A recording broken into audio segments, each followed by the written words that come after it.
L'épreuve est un démaquillant. Votre foi sera testée dans les épreuves que vous traversez. Pour beaucoup d'entre nous, la foi, c'est du fond de teint. Donc quand l'épreuve vient, l'épreuve ressemble maintenant au dissolvant. Votre vrai visage apparaît, votre vrai teint apparaît. Vos vrais sourcils apparaissent. Le point de beauté que vous avez improvisé à côté du nez disparaît. L'épreuve devient le gommage que vous faites passer sur votre visage. C'est ça l'épreuve. Et c'est pourquoi David dit que l'épreuve dans la vie de quelqu'un, c'est comme de l'or que l'on met au feu. Parce que c'est au feu que l'on éprouve l'or. C'est-à-dire, c'est au feu que l'on teste l'authenticité de l'or.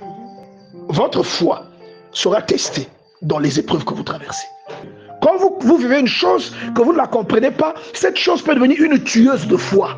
Ça peut tuer votre foi. Parce que pour vous, Dieu vous aime, vous ne pouvez pas vivre ce que vous vivez. Dieu m'aime, je vais me casser le pied, pourquoi?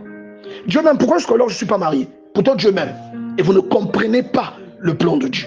Et qu'est-ce que ça fait? Le diable vient maintenant extrapoler l'émotion que vous avez. Cette émotion devient maintenant du poison pour votre foi. Est-ce que quelqu'un comprend ça? Ça devient du poison. Donc la volonté de Dieu, c'est la chose que nous devons rechercher. Et les actes que nous menons doivent être alignés à ce que nous comprenons de ce que Dieu veut dans notre vie. À ce que nous comprenons de ce que Dieu attend. Faute de quoi, bien-aimés, vous allez faire des choses qui ne marcheront pas et ces choses-là vont vous attrister. Et la foi que vous avez en Dieu va prendre un coup. Le samedi, je disais qu'il y a des choses que nous ne comprenons pas. Et ces choses-là sont à la base de notre chute dans la foi. Il y a beaucoup de personnes qui rétrogradent dans le Seigneur. Le fait de rétrograder ne vient pas du fait que ces gens-là sont mal intentionnés. Ça vient parfois seulement du fait que ces gens-là vivent des expériences qu'ils ne comprennent pas. Ils vivent des choses qu'ils ne comprennent pas. Est-ce que quelqu'un comprend ça?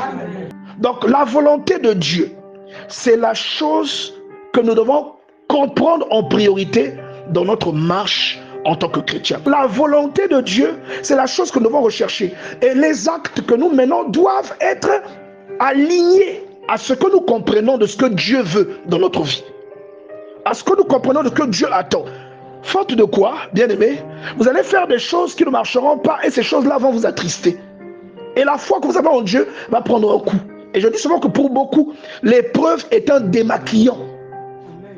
Donc quand l'épreuve vient, l'épreuve ressemble maintenant au dissolvant. L'épreuve devient le gommage. Votre vrai visage apparaît, votre vrai teint apparaît. C'est ça l'épreuve. Maintenant, je disais aussi que celui qui a en amont une relation intime avec Dieu. Quand tu lis le psaume 139, on te dit que avant que tu ne fasses ce que tu fais, Dieu a inscrit déjà ce que tu feras. Pas parce que lui, il le veut, mais parce qu'il voit ce que tu feras. On appelle ça l'omniscience. On appelle ça l'omniscience. C'est quelqu'un qui sait tout. Vous comprenez ça? Omniscient. C'est ça.